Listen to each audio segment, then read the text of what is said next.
vai entender esse mundo. O pessoal louco pra aprender outro idioma e na hora de falar, faz mímica, balança a cabeça, pede tradutor de vídeo e até foge da realidade.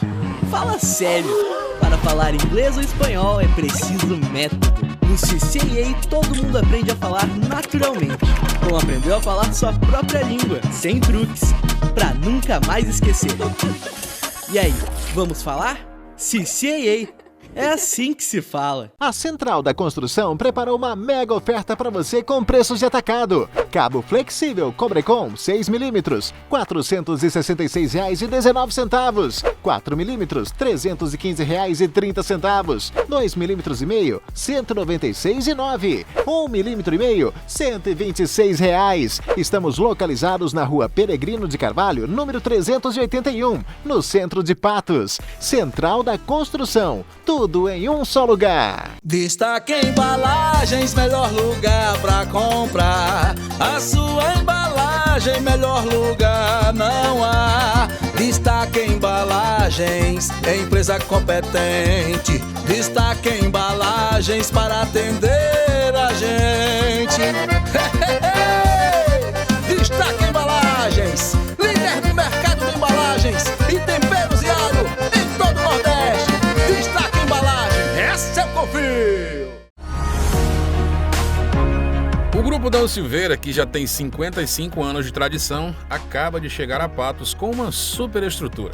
É a nova Dão Silveira Patos, uma concessionária completa que oferece conforto, atendimento especializado, oficina e, claro, o inconfundível padrão Chevrolet. O Grupo Dão Silveira iniciou a sua história aqui mesmo na Paraíba, na cidade de Campina Grande, e agora expande a sua operação para trazer uma experiência especial à capital do sertão e toda a região. Visite a nova Dão Silveira Patos, na Rua Lima Campos, 1159B, São Sebastião, e conheça condições especiais para adquirir o seu Chevrolet. Para agendar uma visita, ligue 3421-2280 e para acompanhar as novidades é só seguir @Dão Silveira Patos no Instagram.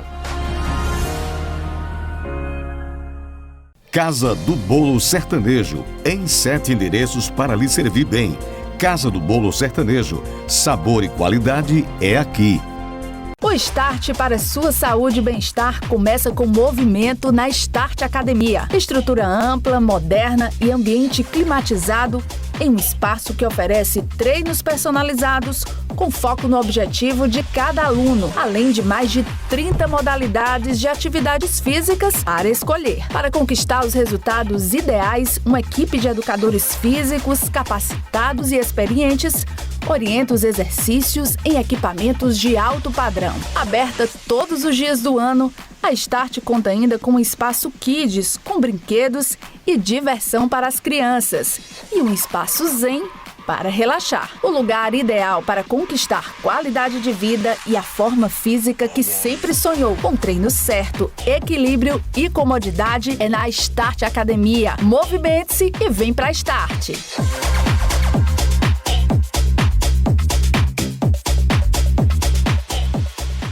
Para viver mais é preciso cuidar da saúde. Doutora Felícia Crispim, médica endocrinologista e metabologista, atua há 12 anos na prevenção, diagnóstico e tratamento de doenças como diabetes, obesidade, colesterol, problemas da tireoide, osteoporose, climatério, síndrome do ovário policístico, distúrbios do crescimento e desenvolvimento. Profissional renomada que, com análise e estudo individual de cada caso, proporciona aos pacientes qualidade de vida e bem-estar. Consultas com atendimento humanizado em um espaço acolhedor e preparado para prestar a assistência necessária com padrão e excelência. Clínica Doutora Felícia Crispim, Rua Bossuet Vanderlei, número 866, no centro de Patos. Telefone 3421-7233.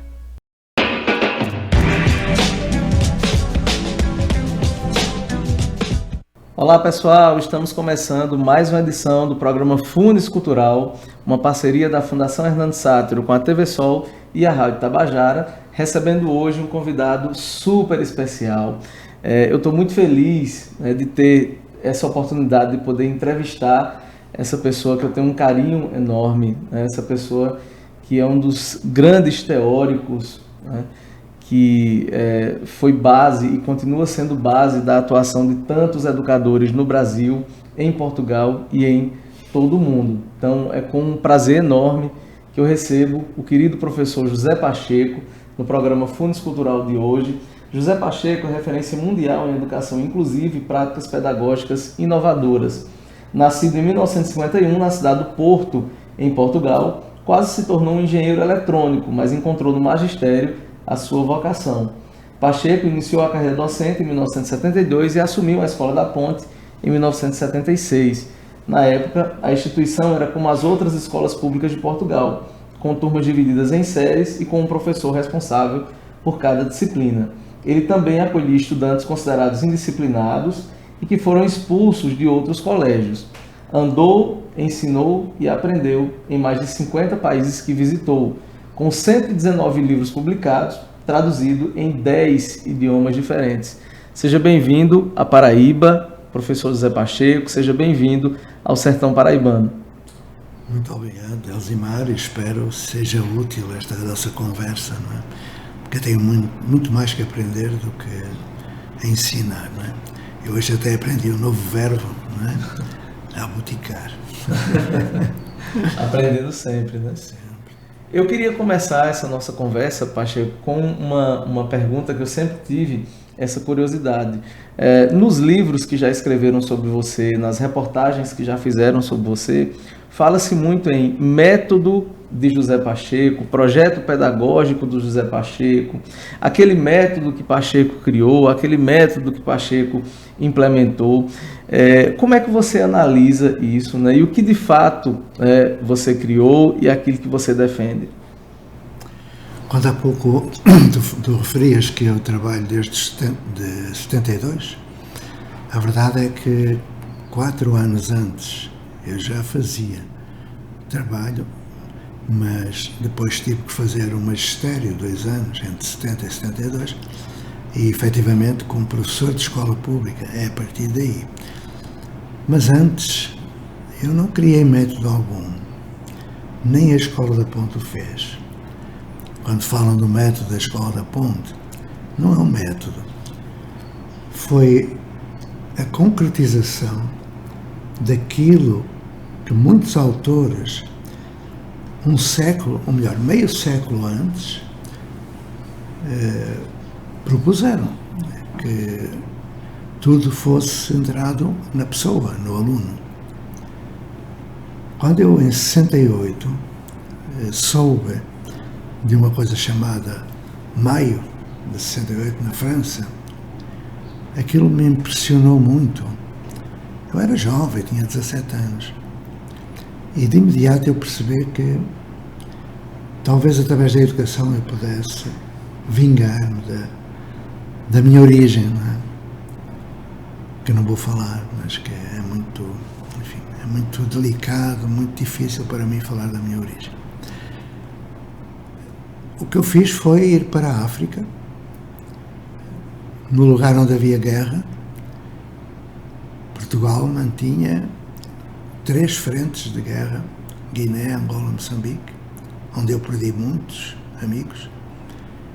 Eu fui para tentar que, através da educação, já nessa altura, as pessoas não precisassem de recurso à destruição, enfim. Então estive um tempo em Cabo Verde, depois na Guiné, e isso já era a minha atitude perante a educação.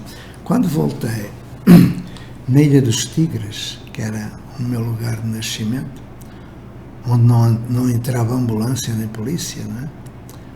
E onde morria gente todo dia, eu tentei lá, com os líderes, fazer aquilo que eu hoje chamaria um esboço de comunidade.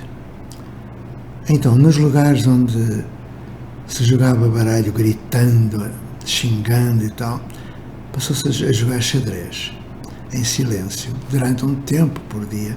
No restante, lógico, eu jogava dominós.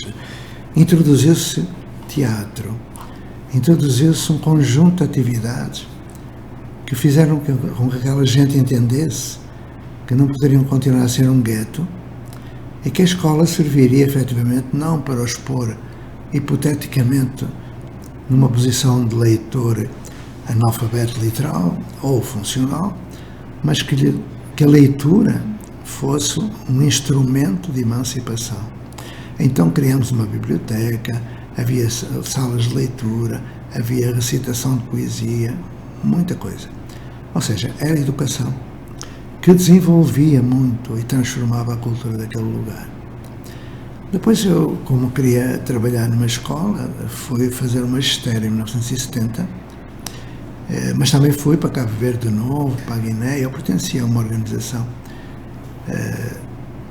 de modo que em 72 efetivamente comecei.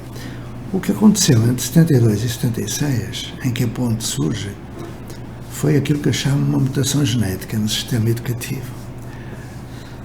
Muito por curiosidade.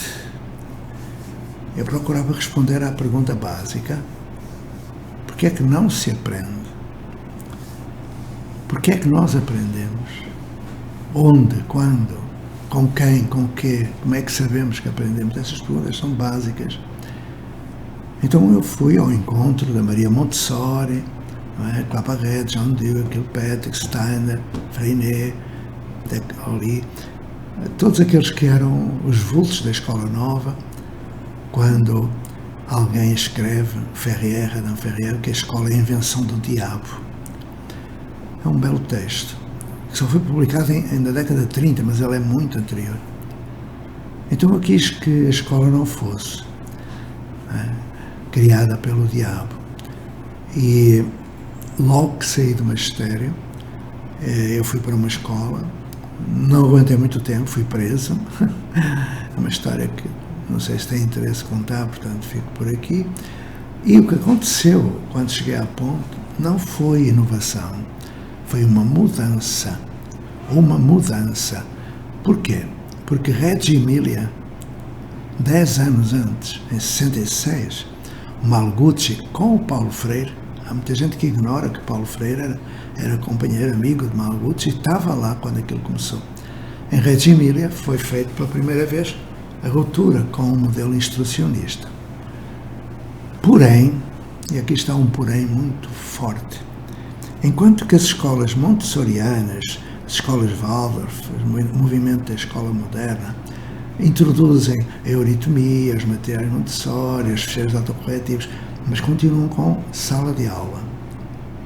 O que aconteceu na ponte foi que deixou de haver sala de aula. Passamos a aprender em qualquer lugar. E repara que eu estou a falar de um tempo em que nem se pensava que houvesse computadores, não é? Os primeiros computadores vieram passados 10 anos quase, não é? Então, o que aconteceu ali foi uma mutação genética, mas que não é inovação, é uma mudança. Inovação é outra coisa. Mas o que vai acontecer agora, e se falarmos sobre isso eu te explicarei, é uma inovação. Sobre o quê? Enquanto que os montessorianos e outros fizeram uma amálgama, eu consegui, digo eu, porque durante 8 anos estive sozinho com os pais. Só 8 anos depois vieram a Maria José e a Maria Luísa, que fizeram uma equipe comigo e eu com elas. E durante esses 8 anos eu compreendi que muitos pais me ajudavam a entender que eu não poderia fazer uma ruptura total. Eu teria de partir daquilo que eu era, um produto do instrucionismo, conservando aquilo que a instrução nos dava como útil. Por exemplo, quando me perguntavam, mas você obriga a saber a tabuada de cor? Eu dizia, sim, obrigo, já da década de 90, porque se a máquina falhar, a pessoa não sabe multiplicar, não sabe dividir. Mas o que eu tenho de perceber é que antes de chegar à tabuada, tem que ter cuidado, por exemplo, com a gênese da numeração. Tem que trabalhar os blocos lógicos, o material dourado, tem que trabalhar o ábaco, tem que trabalhar as bases, tem que trabalhar tudo isso para depois entrar no número, depois na quantidade, depois chegar, passado um tempo, como é que se chama aquilo? Lá estamos nós com falhas de memória. Pitágoras, a tábua de Pitágoras, que introduz a ideia a Escola da Ponte foi uma mudança, porque a inovação foi de Reggio Emilia, por 10 anos de diferença. Nós apenas seguimos o exemplo de Malgucci no ensino fundamental. Se quiseres, fomos inovadores no ensino fundamental. Tanto isso. Hoje, a Ponte continua com o centro no aluno, mas hoje eu sei que o centro não é o aluno. Isso é outra questão. Não me perguntaste, portanto, se me perguntaste, explicarei. Existe inovação hoje na educação, apesar de você ser português, mas você tem um conhecimento extraordinário sobre a educação brasileira, e hoje fala-se muito sobre inovação, né? Então, o que é inovação e o que não é inovação na visão do professor Pacheco? Eu corro o risco de ser maniqueísta, não é? O que é, o que não é, criticar o que não seja. A inovação tem 5 princípios básicos. Isto falando um pouco numa proposta que eu apresento num livrinho, porque cansei de ouvir falar de inovação quando não existe inovação. Pode haver, mas eu desconheço. Quando me dizem que a aula invertida, que é uma inovação, eu respondo com todo o respeito que tenho pelas pessoas que assim pensam, que em 1921 Freinet e Elise fizeram aula invertida. Tinham ficheiros e eles consultavam os ficheiros, estudavam, faziam os testes, mas se tinham dúvidas, vinham ter com Freinet e com Elise para tirar as dúvidas. É a mesma coisa, a pessoa tem um vídeo, vê um vídeo, tem um texto, há uma dúvida levantada, ou fazer a avaliação, vai ter com o professor. Isso não é novo, isso não é inovação, nem mudança Mas cansei-me de ver metodologias ativas em sala de aula, que é impossível, não é? E outras coisas que tais. Então, esses 5 critérios são um enunciado provisório que eu gostaria de ver trabalhado. Aliás, eu faço essa abordagem numa página apenas, porque quem sou eu para estar a aprofundar esse conceito de inovação? Mas eu digo que inovação tem que ser inédito, portanto essa da aula invertida não é, e desde 1971, que no campo da teoria, já nem falo da prática, que aí a última inovação foi Reggio Emilia. No campo da prática, não existe inovação porque não existe ineditismo, não é? Existe, na teoria, que se sofisticou ao extremo. A teoria hoje está sofisticadíssima. Encontra-se novos nomes para as mesmas coisas, não é? Eu dou o exemplo da chamada educação inclusiva.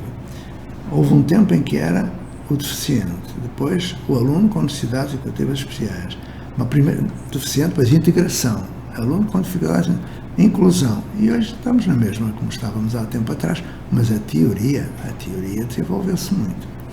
Então esse caráter de inédito é indispensável, que seja efetivamente novo, diferente. Segundo, tem que ser replicável, porque se for um projeto isolado, não faz sentido e facilmente é destruído. Ao ser replicável, tem que ser instituinte. É uma das características fundamentais. E a Escola da Ponte deixou de ser inovação por isso mesmo. É que não avançou, não se renova, não está sempre a inovar. Ficou ali, fixo, naquele modelo, hoje é um objeto de visita, um objeto de turismo educacional, uma excelente escola, mas que ficou cristalizada. Então, não sendo instituinte, que é o terceiro princípio, não é inovação. Deixa de ser imediatamente. Depois tem que ser sustentável, na lei e nas ciências da educação. Quando alguém me diz que faz algo, eu pergunto, e que é que sustenta isso? Está dentro da lei? Vou ver. E qual é o autor, a proposta teórica que fundamenta? Não é? E, finalmente, tem que ser útil. Tem que garantir a todos o direito à educação. E é aqui que surge a minha terceira crise, não é, como eu falo, que vai ser resolvida em breve. É utilidade, que todos aprendam. Porque a Escola da Ponte, como todas as outras, ainda não conseguiu esse desiderato, não conseguiu alcançar essa possibilidade de todos aprenderem tudo. E então, ao refletir sobre isso, eu resolvi fazer algo em que todos aprendem tudo, como está previsto na Constituição da Federação. Você falou sobre teorias, né? E você conhece alguns teóricos, conheceu inclusive alguns teóricos educacionais brasileiros. Eu já acompanhei várias entrevistas e várias palestras suas, que você usa uma expressão que eu acho fantástica: por que buscar lá fora o que vocês têm muito aqui? E tem um educador, né, brasileiro, que você teve a oportunidade de conhecer e que é pouco usado no Brasil, que é o Lauro de Oliveira Lima, né? Queria que você falasse um pouco sobre essa relação e sobre o Lauro de Oliveira Lima. O Lauro é um cearense, não é? Que viveu no Rio de Janeiro. É o piagetiano maior que a América Latina já teve. Eu tive o privilégio de estar em casa dele conversando com ele. Depois fui até à Chave do Tamanho, que era uma escola piagetiana da filha, da Beta, e mantive com ela um contacto até a hora da sua morte, em janeiro de 2013. E aprendi imenso, como aprendi quando fui a Caetité, à casa do Anísio Teixeira. Eu encontrei em Caetité gente que não conhecia Anísio, na terra do Anísio, com casa-museu e biblioteca de Anísio. Também, quando eu perguntava aos professores brasileiros quem foi Lauro, ninguém conhecia. Foi uma empregada de limpeza que me levou a Rei dos Bandeirantes, não o teria conhecido. Mas o Brasil tem imensos educadores que vale a pena referir. Eu vou só fazer uma pequena lista. Começa lá atrás, em Alessandro Tserchai, mas começa antes, no Paraná, mas eu não tenho dados que me permitam afirmar. E um cientista da educação não pode dizer que acha que não acha, ou uma opinião, não tem opinião. Tem afirmações e fundamentações. Então eu iria para Alessandro Tserchai, em 1905, Eurípides, em 1907, Niso da Silveira, na década de 20, Amanda Alberto, também, Cecília Meireles, na década de 30, Cecília e Amanda foram as duas únicas mulheres que assinaram o Manifesto dos Pioneiros.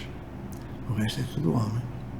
Depois vem o incontornável Anísio Teixeira, um dos maiores. Por isso ela acabou assassinada por alguma razão, não é? Depois vem a Darcy Ribeiro, lógico, com Agostinho da Silva. Eu gostaria de sublinhar aqui este nome, porque ele também é um ilustre desconhecido. Agostinho da Silva tinha um grande defeito: era português. E era um homem digno. E naquele tempo, isto em princípio da década de 40, era obrigatório declarar que não se pertencia a organizações políticas. Era uma ditadura. Ele foi o primeiro a recusar, por respeito a si mesmo, não. Então, o Salazar destituiu de funções, passou muito mal e veio para o Brasil. Foi ótimo para o Brasil. Fundou, ou ajudou a fundar, a Universidade Federal, aqui de João Pessoa. Foi ele, Paraíba. Agostinho da Silva. E quando eu estive lá um dia, uma dúzia de anos atrás, ninguém tinha ouvido falar do nome dele. Foi ele. Foi o grande iniciador. Consta-se que fez uma comunidade de aprendizagem na Paraíba, mas também não há vestígios. O que há é da comunidade de Itatiaia, que ele depois foi para o estado do Rio, e lá existiu uma comunidade, no final da década de 40. Então, Agostinho da Silva. Ele foi o criador do primeiro Instituto de Letras da Universidade de Brasília. Ele dormia com os candangos, não é? E quando o Darcy Ribeiro quis dar-lhe o primeiro salário, ele entregou um envelope.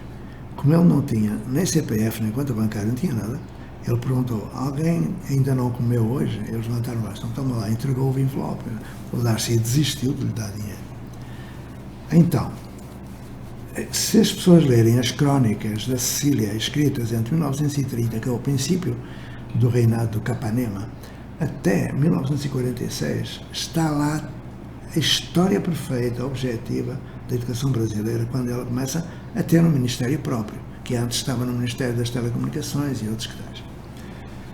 Mas há um que eu gostaria de lembrar, pode não considerar pedagogo, mas ele é um general chamado Benjamin Constant, autor do primeiro currículo brasileiro. E se quisermos, o Rui Barbosa. E depois, se nós quisermos pensar largo, teremos Heitor Villa-Lobos, um grande pedagogo na área da música. Teremos na área da geografia, Milton Santos. Na área da sociologia, Florestan Fernandes, que são todos contemporâneos de Lauro de Oliveira Lima. Quando Darcy pretende fazer o CIEP, Lauro avisa, numa polémica no Jornal do Rio, a dizer ao Darcy para ele não fazer pedagogia predial, porque não bastava construir prédios. O que é que ele queria dizer? Que escolas eram pessoas, não eram prédios, e que deveríamos rever todos os processos. Depois desses, vem uma peleia imensa, o Azanha, vem a Maria Nilde, dos colégios vocacionais, muita gente, vem, enfim, o meu amigo Rubem Alves, que é um filósofo. O Brasil tem um património invejável. Por isso é que eu brinco, para que é que vão lá fora se tem tudo cá dentro? E quando falo dos colégios vocacionais, falo de algo que, se não houvesse a repressão, seria hoje um exemplo para o mundo. Mas, infelizmente, a Maria Nilde foi perseguida, presa e, enfim. O Brasil alterna períodos de glória com períodos de sei lá de quê, de tristeza. Estamos num tempo em que vale a pena ressuscitar a memória dessa gente toda. Porque mesmo a partir de Lourenço Filho, lá do Fundão, né, do Ceará, da década de 20, é uma pleiade imensa.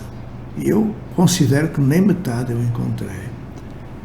Eu tive a oportunidade de colocar num livrinho, né, o Aprender em Comunidade, onde eu juntei os pré-Brasil, o Anchieta, o Nóbrega e o Vieira.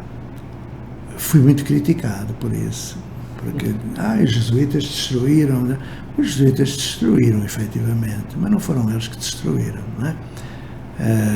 Eles inclusivamente tomaram o partido dos pobres das missões, foram mortos, enfim, estiveram lá e isso me basta. E o Vieira, o padre Vieira, quando desembarcou no Maranhão, no fundo do Manaus, ele ensinava os indígenas a ler, coisa que nenhum proprietário, nenhum coronel tinha conhecimento. Então, há que perceber que houve muita cultura destruída, mas também, em compensação, houve muita aprendizagem do que é viver no Brasil, e eu penso que ainda hoje estamos a aprender, porque o Brasil não é para amadores, como diria o nosso Darcy.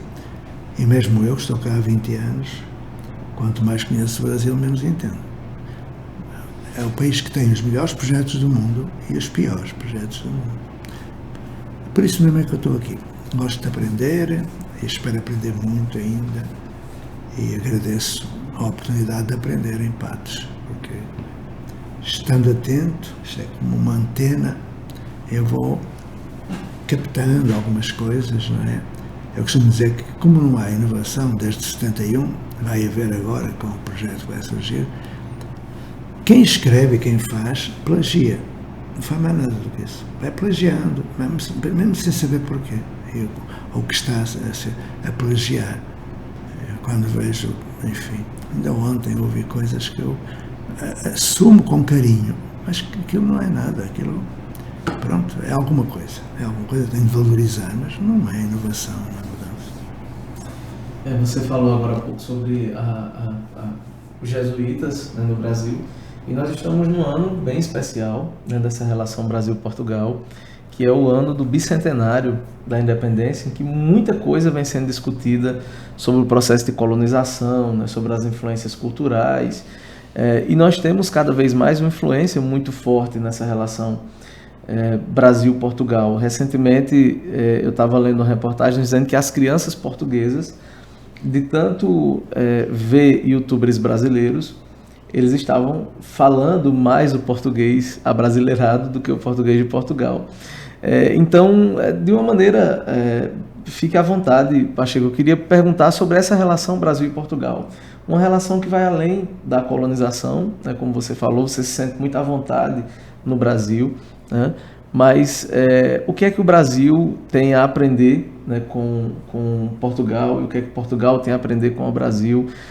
Qual é a avaliação que você faz dessa relação, levando em consideração a educação e o processo de colonização entre os dois países?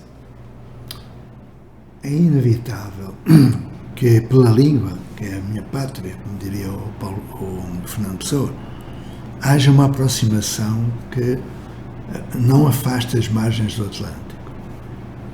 Eu escrevo todos os dias e publico, e quando veio o acordo ortográfico, eu senti muita dificuldade, porque apareciam muitos traços a vermelho naquilo que eu escrevia. Eu deixei de me preocupar com isso. A minha escrita é luso-brasileira. Umas vezes escrevo de uma maneira, outras vezes de outra. É conforme o estado de espírito, né? Ou então, por vezes, ponho banheiro / quarto de banho, time / clube. Mas isso acho que não vale a pena. O que fica, a oralidade. Pensei que hoje gostei de ouvir aquela expressão, não é? Aboticar. É impressionante como é que é possível. Isso vai entrar na língua portuguesa. Se os portugueses brasileiros conseguirem juntar tudo, vão valorizar a língua. O que eu não quero são os estrangeirismos. Não gosto do deletar, do printar, não gosto disso, do sheor, não gosto. Então, há formas de descrever processos e objetos. O nosso Tião Rocha troca o coffee break por paradinha para café. E troca o brainstorming por toró de palpite. E troca outras coisas que eu penso que é de trocar. Porque de certeza que um norte-americano que vem ao Brasil não fala toró de palpite. Nem fala português. Porque é que eu hei de falar inglês? Mas a pergunta era outra. A questão da relação Portugal-Brasil. Muitos brasileiros que vão para lá vão na ilusão de encontrar algo que não tenham no Brasil. Para além do sossego, de tranquilidade, não é? Mas os educadores que vão em busca da Escola da Ponte. É quase um mito, infelizmente. Efetivamente já tem 46 anos, não é? Mas a educação da Europa é idêntica à educação da América do Sul. Só tem como diferença as instalações, os materiais, as ajudas, os salários. No restante, é tudo igual. Tudo. Nada diferencia. Então, a minha tarefa, se é que eu tenho alguma tarefa, é tentar aproximar as margens. Que o Oceano Atlântico seja um equívoco, para que brasileiros e portugueses percebam que têm tudo em comum. O acolhimento incomparável. Eu, quando cheguei, eu me senti em casa. A língua, claro, a poética, que coisa. Tem tudo em comum. Então que percebam isso e que deixem de importar finlândias. Vale a pena.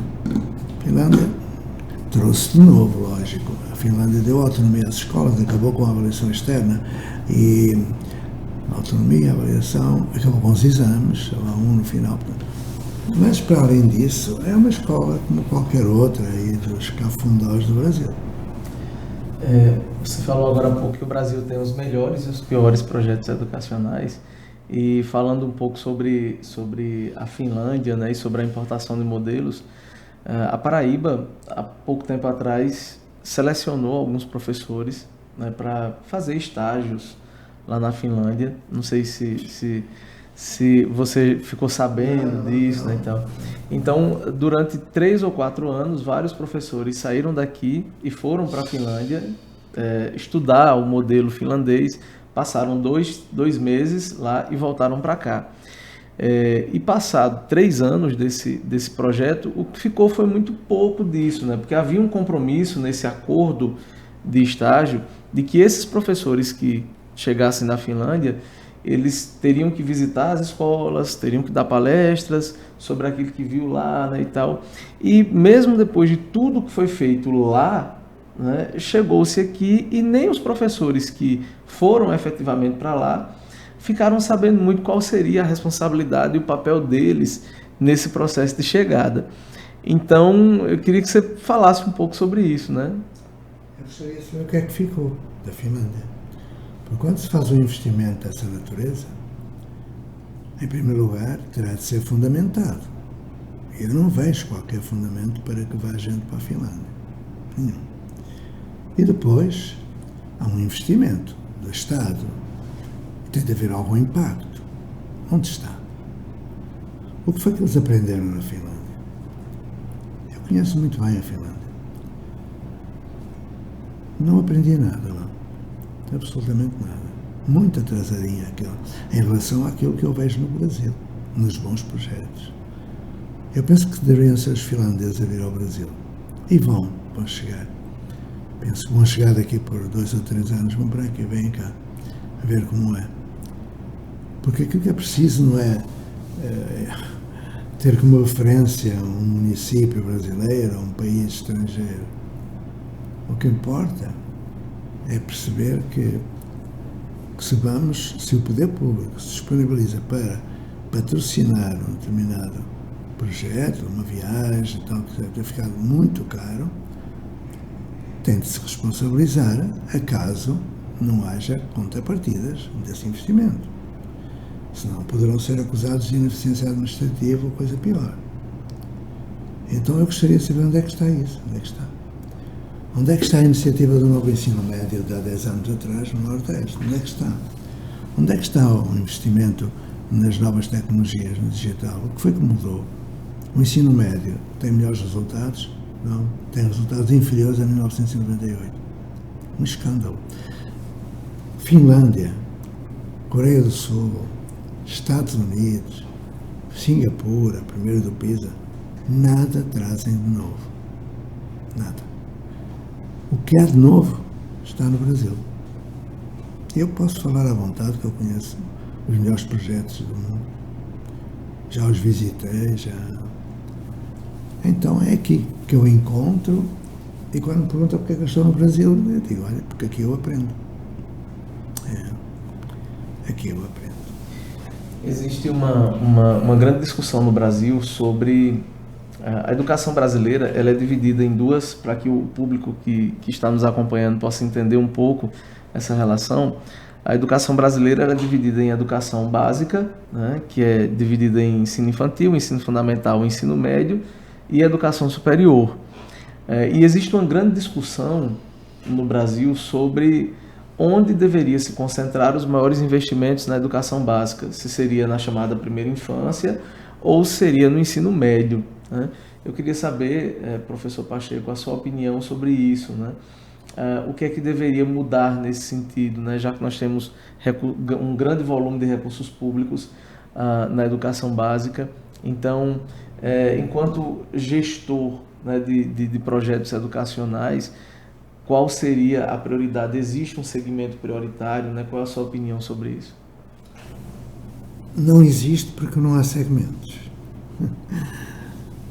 Pode ser muito estranho para quem esteja a escutar-nos que eu diga que não tem que haver ensino superior nem inferior. Superior tem de haver um inferior. Não tem que haver fundamental 1, fundamental 2, infantil, ensino médio, não tem que haver. E quando eu digo não tem, é porque não há qualquer fundamento, nem na lei, há na regulamentação, nem nas ciências da educação. Nada de ciência indica. Podemos falar um pouquinho da psicogênese, podemos falar um pouquinho das propostas do Steiner, septêmios, mas isso são coisas de princípio do século XX ou meados do século XX. Então, esse cartesianismo não faz sentido nenhum no século XXI. Onde se deve investir, se é na educação básica, se é na educação, é na educação, mas não nesta educação. Aumentar a despesa nesta educação é desperdiçar dinheiro. É um saco sem fundo. Porque máfias de transporte, máfias de merenda, máfias de livro escolar. E não só. O investimento numa escola que dê aula é um investimento perdido. Porque não se aprende uma aula. Não se aprende. Eu provo isso, já provei várias vezes. Mas pode ser estranho para quem não esteja a ouvir. Eu gostaria que, se alguém discordasse, que dissesse e depois eu voltarei para explicar. Isso eu descobri há 50 anos atrás, que não vale a pena investir mais. Há uma metáfora que eu uso muitas vezes, que é a metáfora do palimpsesto. Não sei se sabes o que é uma palavra antiga. Na Idade Média, os reis mandavam a fixar as leis. Só que o papiro era muito caro, e quando havia uma nova lei, o que faziam? Passavam uma cal em cima do papiro anterior para tapar a lei anterior, e sobre a cal escreviam a nova lei. A fixavam, vinha a chuva, vinha o vento, caía a cal, e com a cal caía a nova lei, ficava a antiga. Para mim, a atividade dos Ministérios da Educação é isso. São palimpsestos. São só projetos e mais projetos. As escolas são árvores de Natal enfeitadas de projetos. E nada muda.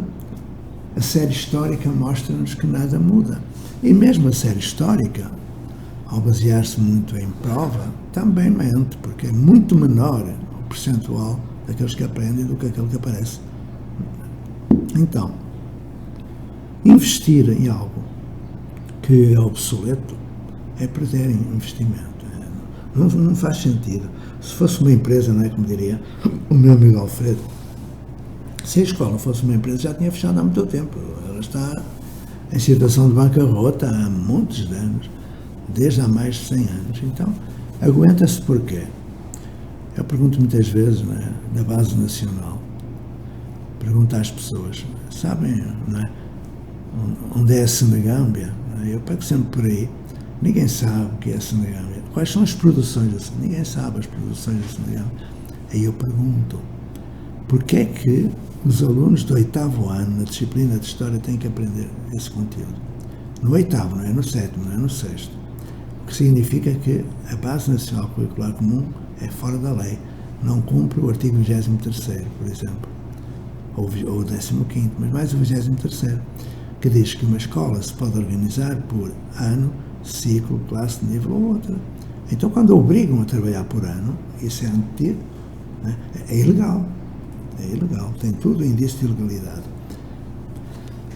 Então, injetar recursos numa escola obsoleta é desperdiçar dinheiro e é desperdiçar vidas dos alunos. A prova, a avaliação, existe alguma coisa mais obsoleta na educação hoje do que a avaliação? E por que ainda se insiste em algo que necessariamente não produz resultado? A prova é um instrumento de poder apenas, não prova praticamente nada. Também penso que as pessoas que vão ouvir-nos vão achar isto um exagero, não é? Há uma confusão grande entre avaliação e classificação, por exemplo. O Nunziati, é um dos grandes teóricos da avaliação, diz que a escola mudará através da avaliação ou nunca mudará. A avaliação é um nó górdio, é ali que está. Ela é formativa, contínua e sistemática. A prova não é formativa, não é contínua, que é periódica, não é sistemática. Portanto, há indícios de ilegalidade. Se uma escola, uma universidade aplica a prova, pode estar a cometer uma ilegalidade. Bom, mas não é só por aí. avaliação por prova apenas a capacidade de um indivíduo reter informação, que é preciso para lá, na memória de curto prazo. Depois de despejar isso, vem a outra prova que ele esquece a anterior. Já foi feito isso, teste, repetições, e aquilo que acontece é que, quando se aplica uma prova, hoje, se aplicar essa mesma prova em finais de setembro, já não se lembram daquilo que escreveram. Ao invés de ter uma escala de 0 a 10, ter 8, vai ter um 4 ou um 3, porque já foi embora. E se fizer daqui por 10 anos é que não se lembra absolutamente de nada. De nada. Eu pergunto por vezes, qual é a fórmula química, tal, quais são os capitães hereditários? Você sabe fazer as quantidades dessas perguntas? Ninguém sabe nada. Pouco ou nada se aprende numa sala de aula, e a avaliação é apenas um disfarce. Eu fico muito magoado quando vejo um professor dizer: comigo é assim, 2/3 da turma reprovou. Eu respondo: então tu reprovaste. Quem reprovou foi o professor. Onde é que se admite que jovens inteligentes, reflexivos, não aprendam? Alguma razão existe. E não é aquela coisa em que falava, que é o próprio aluno, não é? Não é. Quando eu fui estudar as origens do insucesso, eu encontrei 3 grandes teorias. A teoria dos dotes, que diz que o problema é do aluno. A teoria socioeconómico-cultural, que diz que o insucesso resulta de o indivíduo vir de zonas pobres, com cotas, que não tem livros em casa, que a mãe é analfabeta, o pai é alcoólico, tudo isso serve. A verdade é que existe alguma influência do meio social, político e tal. Mas a maior parte do insucesso se deve a razões de natureza socio-institucional. É a escola, do modo que ela trabalha, por muito que nos custe, que produz insucesso. É a escola. E há livros que dizem isso desde a década de 60. A Hecatombe Escolar é um livro muito conhecido, por exemplo. Para que serve a escola? Outro livro também que vale a pena. Fomos maus alunos, do Ruben. Portanto, vamos pôr a mão na consciência e perceber que quando o Estado investe, e investe muito, em idas às Finlândias ou na renovação da avaliação, ou quando mantém a prova e quando não se aprende nada na Finlândia, continuamos a perder recursos. Eu sei que o Brasil é rico, mas o que está em causa é o futuro de muitos alunos. Pacheco, você já visitou mais de 50 países, são 119 livros publicados em mais de 10 idiomas diferentes, e já são muitas andanças, né? Muitas andanças, milhares de palestras, né? Convites. Eu queria que você fizesse uma análise. É muito complicado analisar, né, uma trajetória pessoal, que também é uma trajetória pública, mas valeu a pena, né, uma vida inteira dedicada à educação. Quando você olha para trás, assim, com tudo que foi construído e com todos os planos que você tem pela frente, né, como é que você analisa todo o conjunto da sua dedicação à educação? Eu não me arrependo do meu arrependimento. Efetivamente, eu tenho, neste momento, 54 anos de dedicação à educação, dos quais 50 como professor de escola pública.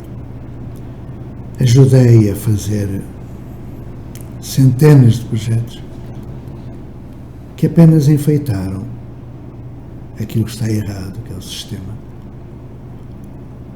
Não injeto responsabilidades, mas eu reconheço hoje que as minhas crises foram úteis e, portanto, não me arrependo dos insucessos. Seria preciso falhar para saber como se faz. Isto rapidamente, a primeira crise, que eu já contei em vários lugares, surge quando eu pergunto porque é que eu dou aula tão bem dada e há alunos que não aprendem. Mas todo professor faz essa pergunta, todo. Eles fazem o melhor que podem. Dão as suas aulas bem planejadas, tudo isso, mas ninguém garante o direito à educação a todos os seus alunos. E, portanto, há aqui um problema de natureza moral. Está na lei. A educação é um direito de todos. Então, isso eu consegui, mudando um pouco, até à escola da ponte. Mas depois surge uma turma, não é, de analfabetos que tinham sido ensinados durante 6 anos pelo método fónico. Eu só sabia esse método. Se eu continuasse a ensiná-los dessa maneira, seria um crápula. Ou seja, tive que tomar uma decisão ética de aprender, porque se não tivesse aprendido, eu não seria capaz de ensiná-los de um modo que eu sabia que eles não iriam aprender. É preciso ser muito sacana para fazer isso, não é? Eu sabia que eles não iam aprender por aquele método. Eles já tinham tido 6 vezes aquele método, não aprenderam. Não era comigo que eles iam aprender pelo mesmo método. Então eu fui aprender outros métodos. E aprendi muitos e outras coisas. Essa foi a segunda, onde eu me formei como especialista em alfabetização linguística. Mas com o tempo, eu quando vim para cá, isso foi muito, muito claro, eu vinha com o meu etnocentrismo europeu, vaidoso, escola da ponta, escola como sempre sonhei, e comecei a perceber que aquilo que eu pensei durante 30 anos, que o centro deveria ser o aluno, e é, na ponta ainda hoje é. É ele que decide os seus projetos, a pesquisa, a apresentação, enfim. Eu percebi que o centro não é o professor, pois não. Isso já no princípio do século XX diziam, mas também não era o aluno. O centro é a relação, é o vínculo emocional, ético, estético, espiritual, cognitivo, físico, motor, tudo isso. Então eu percebi que aquilo que Lauro de Oliveira Lima escreve na década de 90 é possível fazer agora. Porque aquilo que o Ramon Flecha escreveu como aprendizagem dialógica serve perfeitamente para o trabalho que o Lauro fez. Então esta terceira crise vai ser resolvida a partir daqui por uma semana no máximo. A partir até menos, no sábado. Sábado já vai haver o primeiro encontro da construção social que vai substituir a construção que ainda temos, que é da sala de aula, da turma, da série, blá, blá, blá. Vai substituir tudo isso. Porquê? Porque os resultados vão ser outros. Os efeitos são completamente diferentes para melhor. Então vou ver se conseguimos garantir a todos o direito a uma boa educação. Vamos ver. Eu quero encerrar essa nossa conversa, né, falando sobre futuro. Né? Nesses 3 dias que passamos juntos, eu encontrei uma das pessoas mais esperançosas, né, que eu já pude conviver, e eu queria encerrar esse bate-papo falando exatamente sobre isso, sobre futuro. E eu queria que você falasse, né, sobre esse novo projeto, a vinda em definitivo, né, aqui para o Brasil, né, como é o projeto, o surgimento da comunidade. Eu queria que você falasse sobre esse projeto.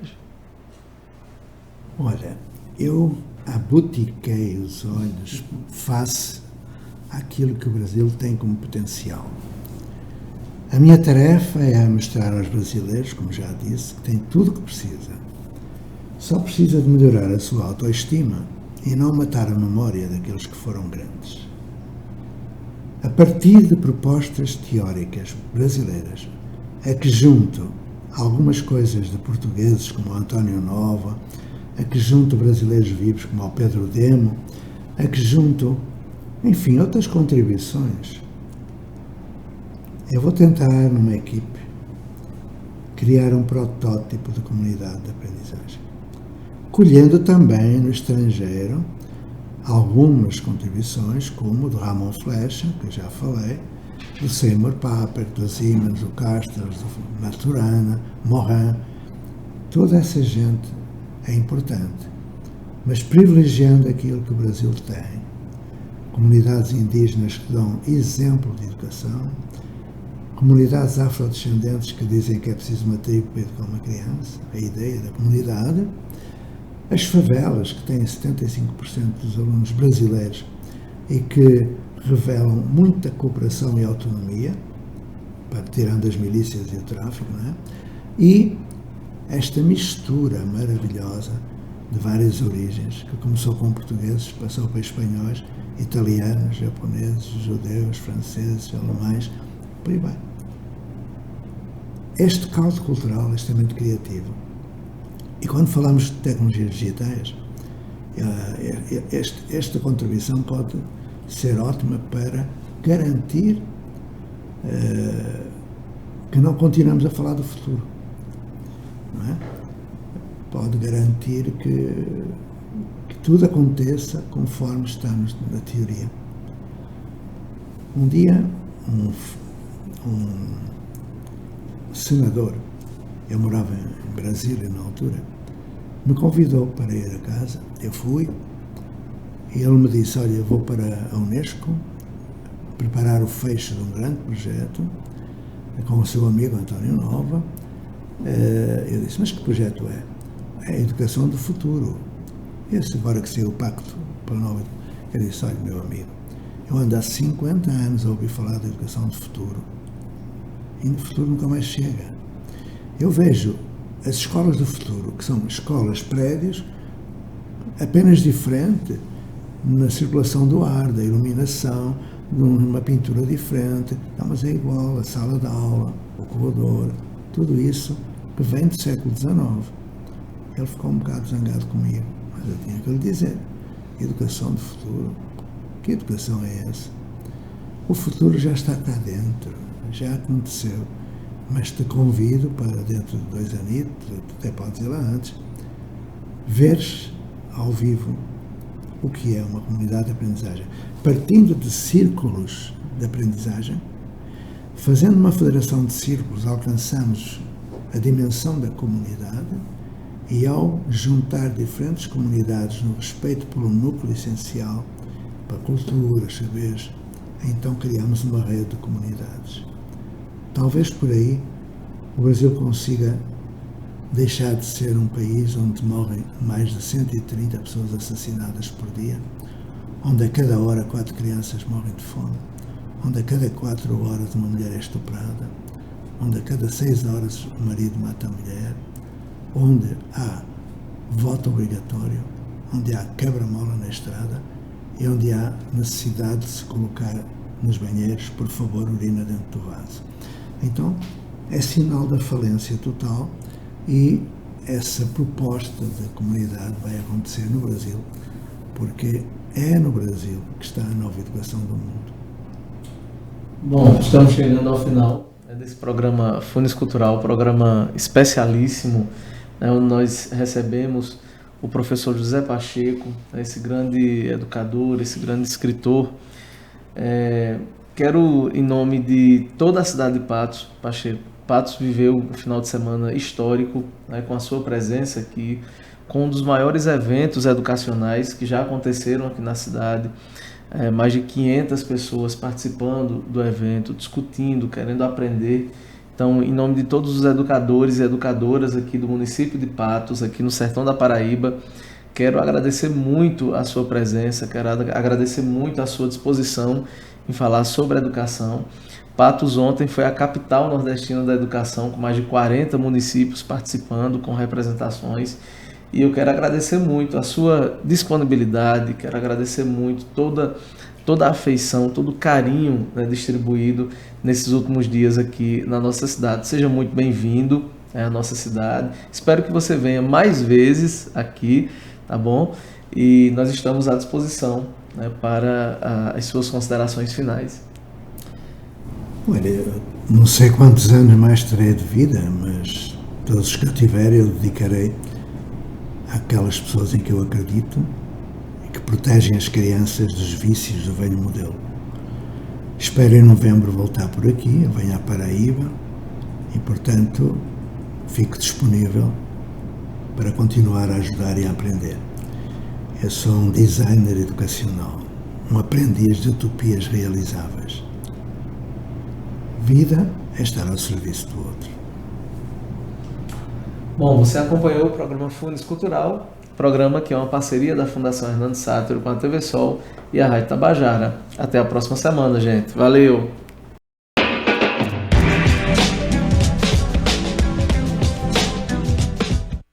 Você já imaginou onde pode realizar o sonho de comprar sua moto 0 km? Na Maravilha Motos, a casa da Honda, em Patos. Aqui trabalhamos com motocicletas zeradas de alta performance, todas com estilo, tecnologia, conforto e segurança. Tudo o que você precisa para andar sobre duas rodas com a liberdade que merece. A Maravilha Motos ainda oferece diversos serviços, como a oficina para o cliente fazer reparos, revisão e conserto, além de peças originais da marca, capacetes e acessórios. Garanta já a sua moto 0 km aqui na Maravilha Motos, a casa da Honda, pertinho de você.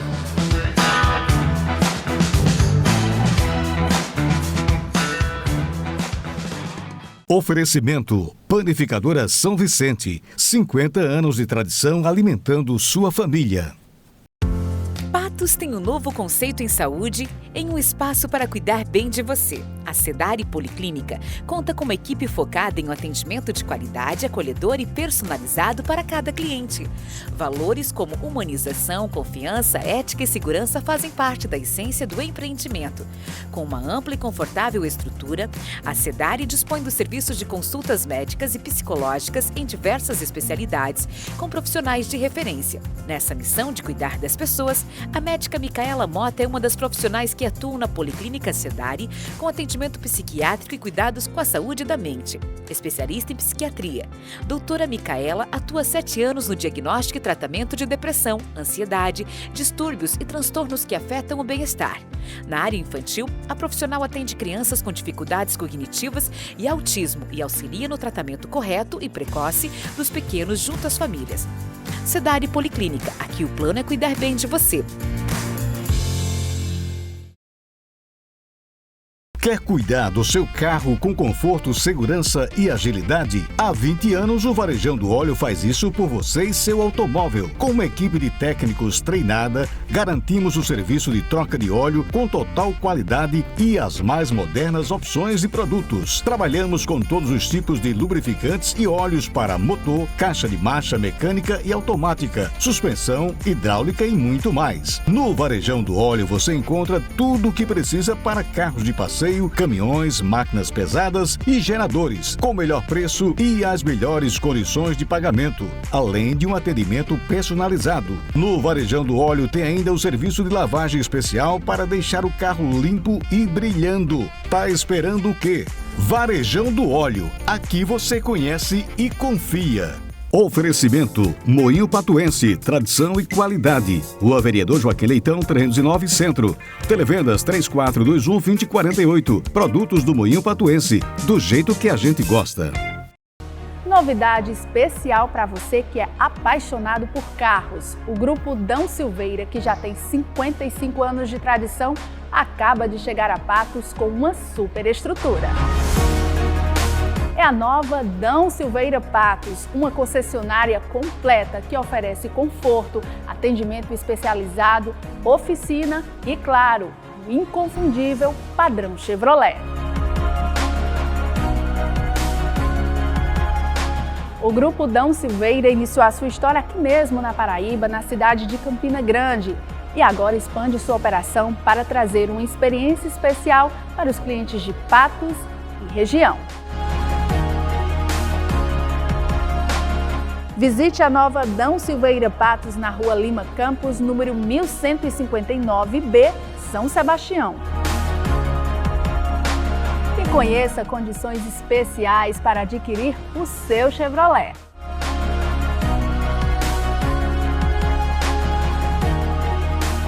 Para agendar uma visita, ligue 3421-2280. E para acompanhar as novidades, siga @Dão Silveira Patos no Instagram. Nova Dão Silveira Patos, orgulho em ser paraibana, especialista em Chevrolet. Grupo Dão Silveira, 55 anos. Presente em Patos, Campina Grande e Natal.